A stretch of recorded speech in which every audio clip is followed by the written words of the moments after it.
Earlier in the year, the Nigerians in Diaspora Commission held its first ever State Diaspora Focal Point Officers Summit, which was adjudged a huge success, themed Leveraging Diaspora Resources for National Development.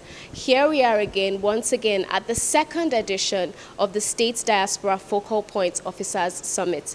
Please sit back, relax, and enjoy the proceedings of today's event, sponsored by the International Organization for Migration, IOM, and the Nigerians in Diaspora Commission. I am your host, Koinsola Adetumbi, of your favorite program, The Diaspora, here at the venue to take you through the event. Please stay tuned.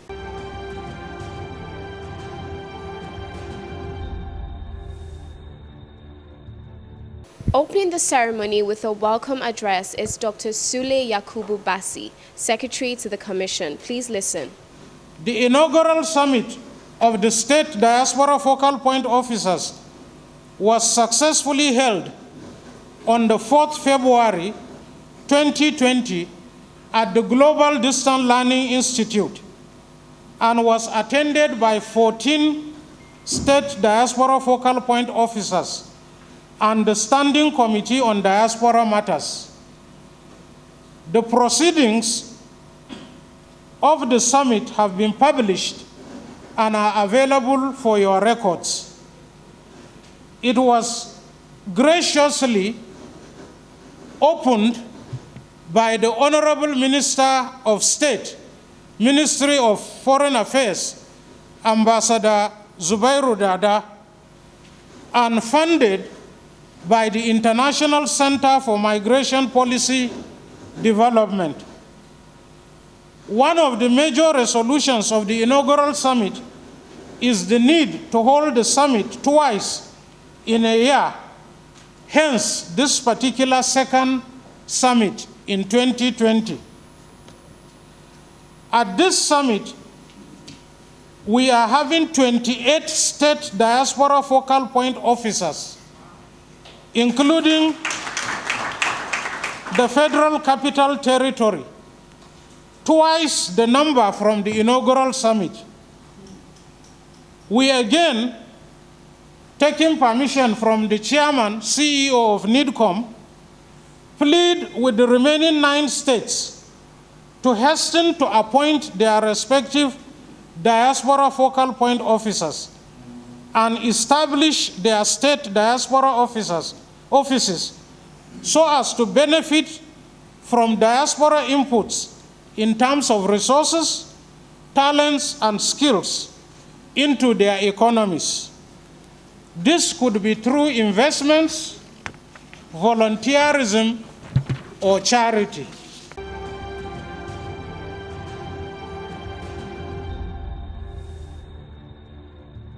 Thank you very much for that wonderful opening address. And now we have an address from the brain behind the initiative, our very own Mama Diaspora. Since we were established well over a year ago, something we've been here for 5 years, but it's just over a year. Clap for us for thinking we are 10 years old. We've tried to actualize the mandate, which is engaging the Nigerians in the diaspora in policies, projects, and participation in the development of our dear country, Nigeria. So we've been trying to mobilize Nigerians in the diaspora to get them to comprehend and align with the mandate of the Commission. But how can we do that without the states? And that is why we felt it was imperative for every state to have a diaspora focal person. And as Dr. Bassi has said, we're glad that today we have 28 or 31. I think 2 more we just got another letter a few days ago. So I think we're working effectively with 31. So the remaining states, I'm sure, will join us very, very soon. So I'm glad you're all here this morning. And I want to say how proud I am of all of you diaspora focal persons. We engage on WhatsApp. We debate a lot, and we have intellectual discussions. And I think your state selected the very best to represent the diaspora. It's a pleasure to work with you. As you all know, this is the second summit, and we're also glad that FCT finally joined us, because FCT is our chief host. And also, FCT has given us already a land that they call the Diaspora Medical City. So which will be open to the diaspora to have like a hub for Medicare in Abuja. So thank you very much, Madam, and our gratitude to the Minister of the Federal Capital Territory. Diaspora focal persons, you are an integral part of NITCOM. And we're here to say that we need to work together. So you are like our EXCO, basically. So this is our own executive council to take decisions together, to work together, so that the diaspora truly will be fully integrated.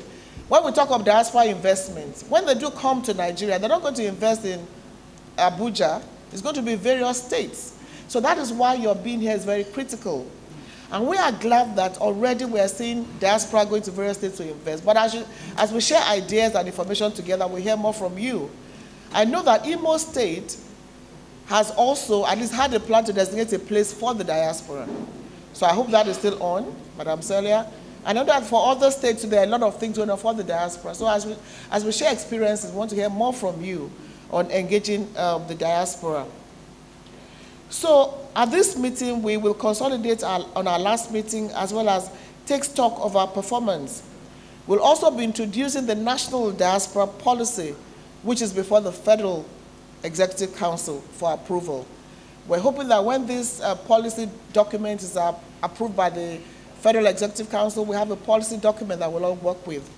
We also know that some of you are working on your own diaspora bill to have a law in Parliament to establish a diaspora agency. I don't know how you want to do it, but I know there's two states are doing that. Abia, right? And Kano is also, let's clap for those two states. And I hope by next year, every state will be doing something similar. And that is important to legitimize and make it possible for the diaspora to get more involved in the various states. NITCOM, on our part, will continue to provide the enabling environment to networking, exchange of ideas, and above all, provide the policy direction for a successful diaspora engagement for the socio-economic, political, and cultural development of our dear country, Nigeria. Other countries have tapped into their diaspora resources. We have no excuses not to do that in Nigeria. We can't be saying we are the best in the world and it will not translate into our country. And that is why we have no more excuses. We have NITCOM and we have you. So there are no more excuses to say, oh, we are the best. This is our potential. We have to make it happen. And we will collectively, together, make it happen.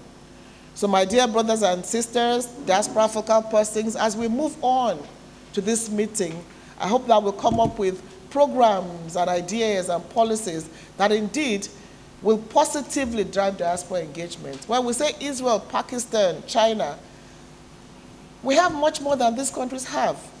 And we have the best thing in the world, human resources. So let's tap into these enormous human resources that we have as Nigerians in the diaspora.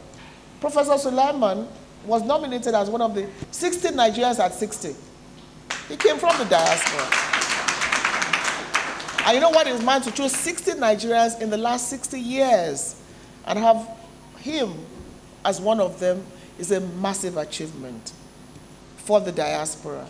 We as a commission are working on 660 because we realize that if we're 60, even 6,000, we would easily get that with a tap of a finger.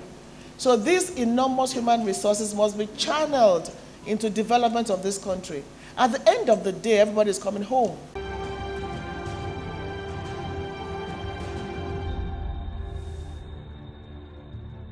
Always on point. Thank you, Ma, for the address.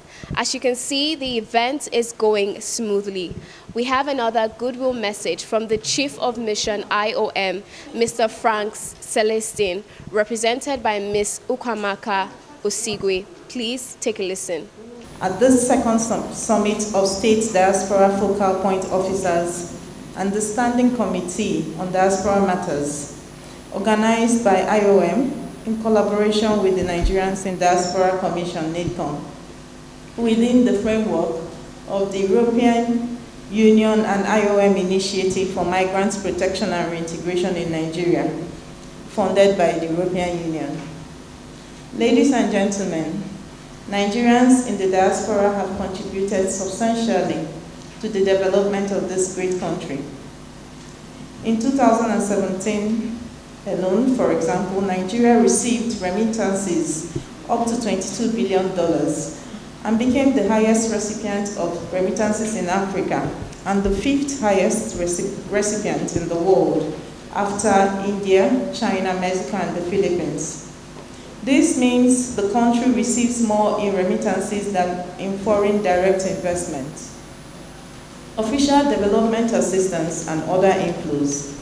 You will agree with me that this has both direct and indirect impacts on the economy as well as on poverty reduction at national and community levels. In recognition of the developmental potentials of the diaspora, many countries of origin have formulated policies for diaspora engagement aimed at leveraging on their overseas communities as a resource for development.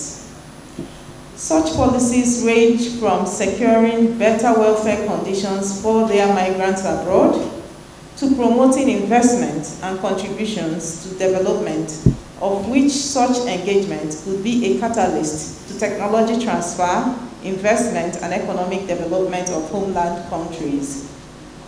Ladies and gentlemen, the importance of diaspora engagement for national development cannot be overemphasized. And that is the reason IOM, within the framework of the EUTF project, has supported the government of Nigeria to develop a national diaspora policy, which is a comprehensive framework for managing the contribution of Nigerians in diaspora, as well as inaugurated the Standing Committee on Diaspora Matters to, amongst other things, coordinate all diaspora issues in Nigeria as recommended by the governance framework of the National Migration Policy. Well delivered. Thanks for the messages, but that won't be all. Let's get some situation reports from our state's diaspora focal point officers.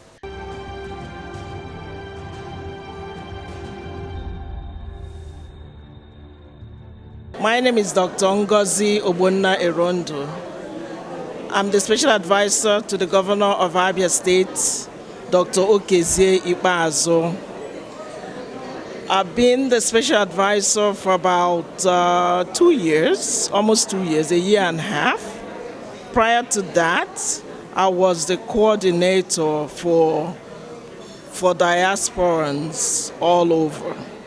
So this was sort of a promotion. I live in the United States as well as Nigeria. We've had 2 sets of returnees. Last year, almost about this time, we had returnees from South Africa. We had about 30 returnees, and those were properly managed. We were able to give them some money to start with their lives, and we also were able to get them some training. Some of them were trained in business, some did hairdressing, some did farming, and so far they are doing very well, and I do check in on them. Recently we had one returnee from Lebanon, and right now she's taking some classes to do her WAEC. So she's currently in Abia State and she's doing well. I'm also in touch with her. I do have, I would say, the most diaspora-friendly governor. So that has made it very easy to work in this atmosphere. So when I became the special advisor on diaspora matters, I set out to do a few things initially to make sure that the diasporans had a voice in the states. The first thing that we set out to do was to have an office. We wanted to make sure that every diasporan, when they visited the States, they were able to have a place to visit that they will call their own. That we were able to achieve within about 3 months of assuming office. Since then, we've been able to set up committees, various committees that have been able to give them platform to engage the state. We have a committee on education, we call it Diaspora Consortium, that allows people that are interested in things that have to do with education. We coordinate with the Commissioner for Education and do things related to education. And during this COVID, we were able to utilize that platform to collaborate with them during virtual learning when we had the lockdown. We were able to donate radios to the indigenous students that were unable to have the smartphones. That was very successful. We also have two other committees. We have a committee on investment, like a cooperative, and that allows diasporans that are interested in investing in Abia State to have a platform where they can discuss things that they could do, maybe contribute and come together and set up businesses or invest in anything that they want to do in Abia State. So that's an ongoing project. We also have another committee we call the Diaspora Land Committee.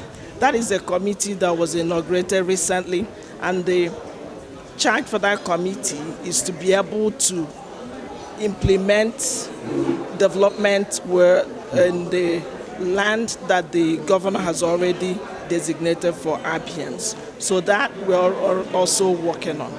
So we have that, and we're also doing some other things with charity.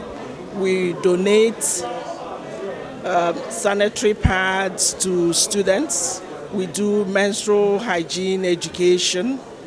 We also donate to motherless babies' homes. Especially during this COVID, we were able to do a lot of those. So I would say the Diaspora Office, we've been able to galvanize the diasporans to participate. And the way we do it is we say whatever it is that you could do, no matter how little. That way we engage them and make it comfortable for them to start doing something. Because we notice that once they start, they would not stop.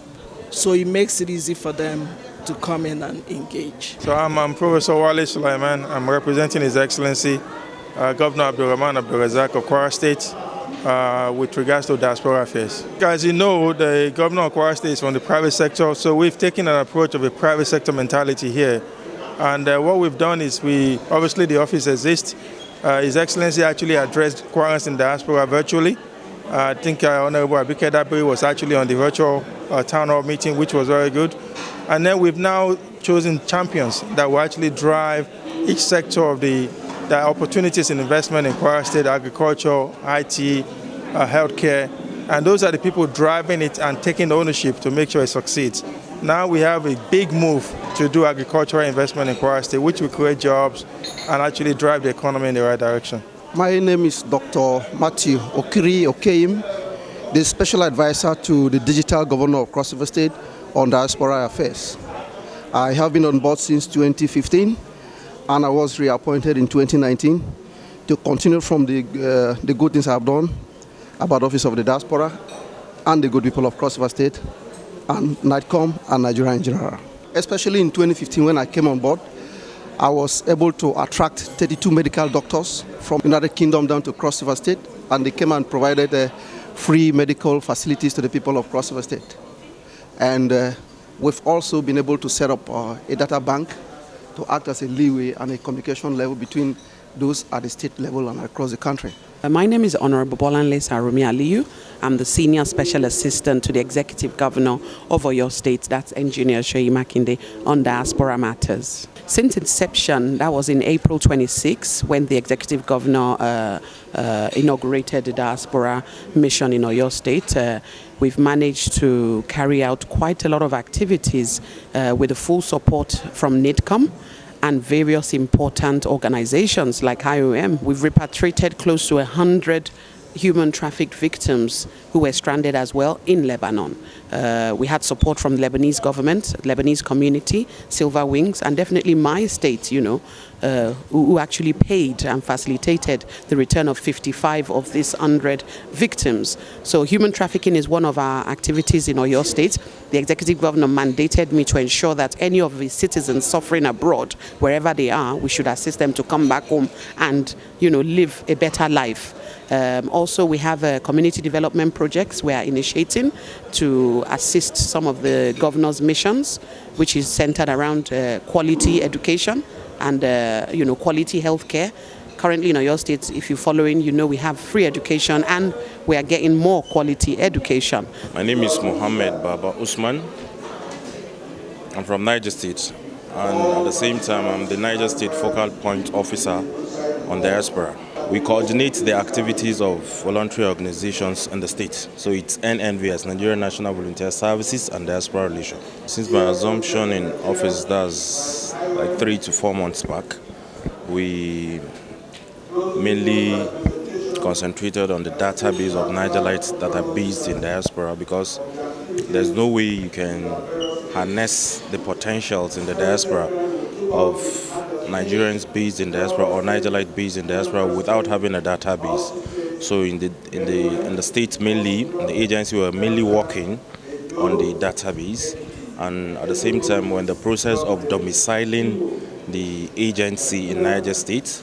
You understand? We're already talking with the Ministry of Justice and the House of Assembly. We're looking at the processes involved in domiciling this agency so that we can tap from the activities of giving back to the state from the indigenes of Niger State and Nigerians at large. Thanks to the state's diaspora focal point officers, that will be all for now. Not so fast. Look, I'm tired. I want to check out of this country for greener pastures. Just calm down for a moment. Please sit down. Do you have a job where you're going to? No, but someone is arranging, Listen, Alinko. Checking out of this country without proper planning means one thing. Unimaginable begin. I've been in the diaspora, but legitimately doing great things at home and abroad. As I've been saying, without the proper footing abroad, the risk is not worth it. Listen, Alinko, it's better to be home than be trapped abroad, or even end up in prison.